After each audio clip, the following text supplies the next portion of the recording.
نماز کے بارے میں ایک حدیث آتی ہے، میں اس حدیث کو جب پڑھتا ہوں مزہ آ جاتا ہے کہ نبی کریم صلی اللہ علیہ وسلم نے فرمایا کہ تحترقون تحترقون، تم لوگ جل رہے ہوتے ہو۔ اب دیکھیں نبی اکرم صلی اللہ علیہ وسلم کا کلام وہ ہے جو اوتیت جوامع الکلم، مجھے کلام کی جامعیت عطا کی گئی، یعنی تھوڑے الفاظ سے زیادہ مفہوم نکلتا ہے۔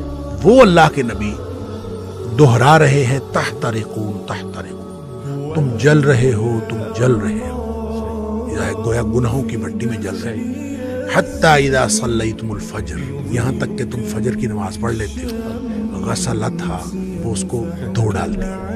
ثم تحترقون تحترقون، پھر تم نکلتے ہو تو پھر وہی دنیا ہے، وہی گناہ ہے، وہی آنکھیں، وہی سماعتیں، کہاں کہاں تم پھر رہے ہو اور گناہ ہو رہے ہیں۔ شکر ہے آگے ظہر کی نماز کا وقت آ جاتا ہے۔ حتی اذا صلیتم الظہر غسلتھا، تم ظہر کی نماز پڑھتے ہو، اس کو دھو ڈالتے ہیں۔ یہاں اسی طرح نبی پاک صلی اللہ علیہ وسلم نے پانچوں نمازوں کا ذکر کیا۔ ثم تحترقون تحترقون، پھر تم گناہوں کی بٹی میں جل رہے ہوتے ہو، آگے نماز آ جاتی ہے، غسلتھا، اس کو دھو ڈالتے ہیں۔ لیکن جب عشاء کی نماز کی بات کی نا تو آپ نے فرمایا کہ حتی اذا صلیتم العشاء غسلتھا، وہ اس کو دھو ڈالتی ہے۔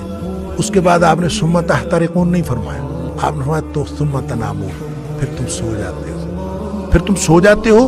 فرمایا پھر کچھ نہیں لکھا جاتا، یعنی پھر گویا وہ جو گناہ ہو رہے تھے وہ گناہ ختم ہو گئے۔ سوئے ہوئے کے آدمی کا تو کچھ نہیں لکھا جاتا، سوئے ہوئے سے قلم اٹھا لیا جاتا، تمہارے اوپر کچھ نہیں لکھا جاتا حتی تستيقظوا، جب تک تم جاگ نہ جاؤ۔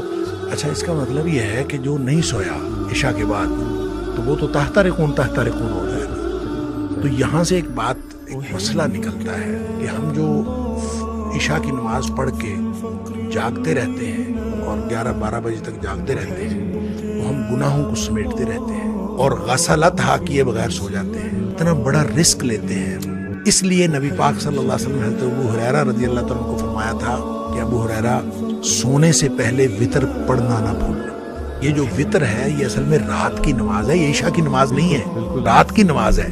تو جس شخص نے تو عشاء کے بعد فوراً سونا ہے وہ تو عشاء کے ساتھ پڑھ لے کہ اس نے سونا ہے اس کے بعد۔ تو جس نے نہیں سونا، رات 11-12 بجے تک جاگنا ہے، تو وہ پھر وتر نہ پڑھے تاکہ وہ اپنے سونے سے پہلے وتر پڑھے۔ وہ جو جتنا کچھ تحترقون تحترقون ہوا ہو اس کو غسلتھا کر دے اور پھر آدمی سو جائے۔